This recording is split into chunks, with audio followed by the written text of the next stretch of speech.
आपका बहुत बहुत स्वागत है। आप देख रहे हैं मास्टर साहब और हमारा नाम है आयुष। तो स्टूडेंट, आज का जो ये वीडियो है आप सभी क्लास 11 फाइन आर्ट यानी पेंटिंग वाले स्टूडेंट के लिए बहुत ही ज्यादा जरूरी है, क्योंकि आज के इस वीडियो में चैप्टर 2 का हम वन शॉट वीडियो करने वाले हैं और चैप्टर को एकदम अच्छे ढंग से 0 लेवल से आपको पढ़ा देंगे। इसके बाद कोई भी क्वेश्चन इस चैप्टर से आपका एग्जाम में नहीं छूटेगा।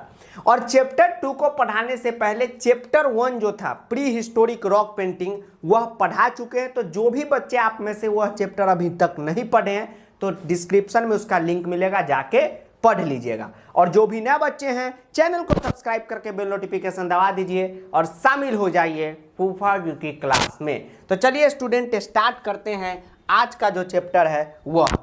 तो आज का जो चैप्टर नंबर 2 है उसका नाम है arts of the Indus valley. अब चैप्टर को स्टार्ट करने से पहले कुछ इंपॉर्टेंट बात समझिए। पहले चैप्टर में हम लोगों ने क्या पढ़ा था? प्री हिस्टोरिक रॉक पेंटिंग के बारे में पढ़ा था कि कैसे पेंटिंग बनाने का शुरुआत हुआ, ये आपको बताएं।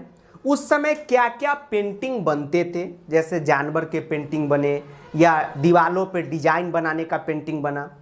और उस समय पेपर और पेन नहीं था, आज से हजारों हजार वर्ष पहले। तो लोग पेंटिंग कहाँ पे बनाते थे हमारे पूर्वज? तो पत्थरों पे बनाते थे। ठीक है। अब दूसरा चैप्टर में भी उसी सब के बारे में पढ़ना है कि पेंटिंग कहाँ तक पहुंचा।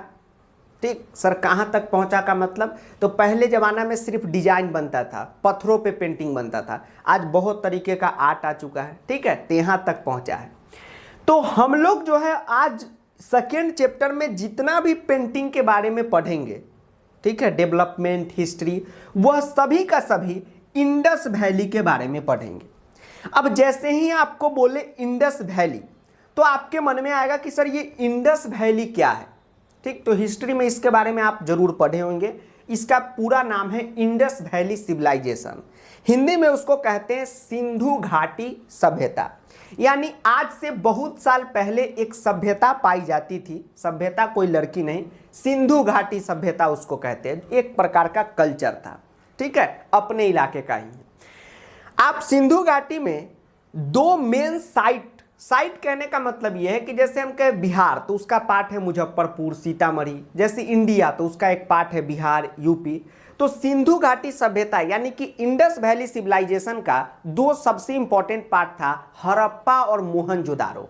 यस सर, तो हड़प्पा और मोहनजोदारो के टाइम किस तरीके का पेंटिंग था, उस समय कैसा पेंटिंग होता था, उसी के बारे में पढ़ना है। ठीक है, आप लोग सुनते ना हड़प्पा के जमाने का है क्या रे, मोहनजोदारो के जमाने का है क्या रे। तो मोहनजोदारो और हड़प्पा के जमाने में कौन कौन सा पेंटिंग होता था, किस तरीके का पेंटिंग होता था, ठीक, उसी के बारे में हम लोगों को पढ़ना है, यानी आर्ट्स ऑफ इंडस वैली के बारे में। कहीं कोई दिक्कत? No sir. अब आगे चलते हैं।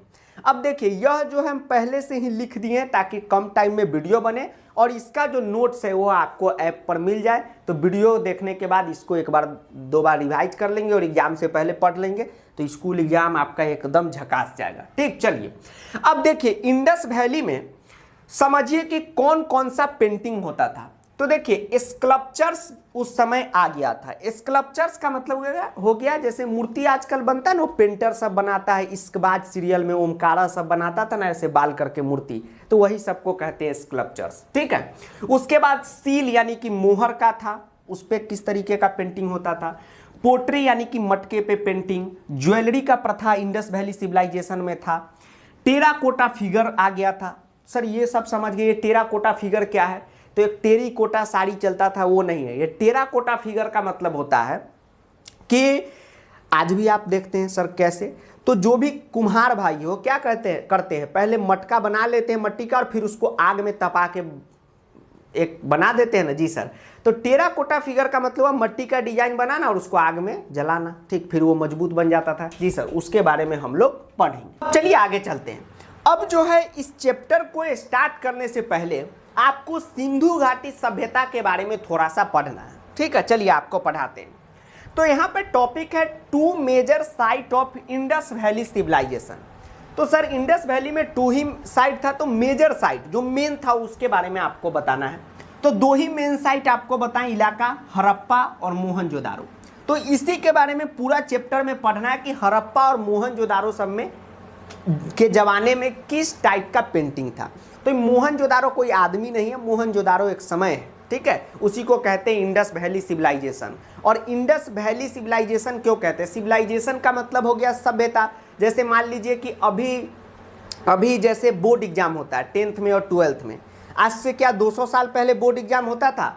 नहीं होता था। उस समय गुरुकुल प्रथा था। आज से 500 साल 1000 साल पहले, तो उस समय का एक सभ्यता था। आज का सभ्यता है, हो सकता है आज से 2000 साल बाद बोर्ड नाम का कोई चीज़ ही नहीं हो, ठीक है। तो फिर ये भी यूनिक रहेगा आप उस जमाने के बच्चे के लिए। तो उसी टाइप से सभ्यता था मोहनजोदारो और हड़प्पा, ठीक, जिसको इंडस वैली सिविलाइजेशन कहते हैं। इंडस एक रिवर है, नदी के किनारे ही ये लोग बसते हुए थे, इसलिए इसको इंडस वैली सिविलाइजेशन कहते हैं। अब देखिए, इंडस वैली सिविलाइजेशन था एक बहुत अच्छा एग्जाम्पल था शहरीकरण का, कि किस तरीके से एक शहर बसाया जाता है। जब इंडस वैली सिविलाइजेशन का खुदाई होता है, आपको सुनते होंगे बीच बीच में कि हड़प्पा का खुदाई हुआ है, मोहनजोदारो के खुदाई में मिला है, तो उस समय पाया गया कि शहर का जो बनावट था काफ़ी बेहतर था। इस टाइप से शहर बना हुआ था, मतलब एक व्यक्ति का घर यहाँ पर है,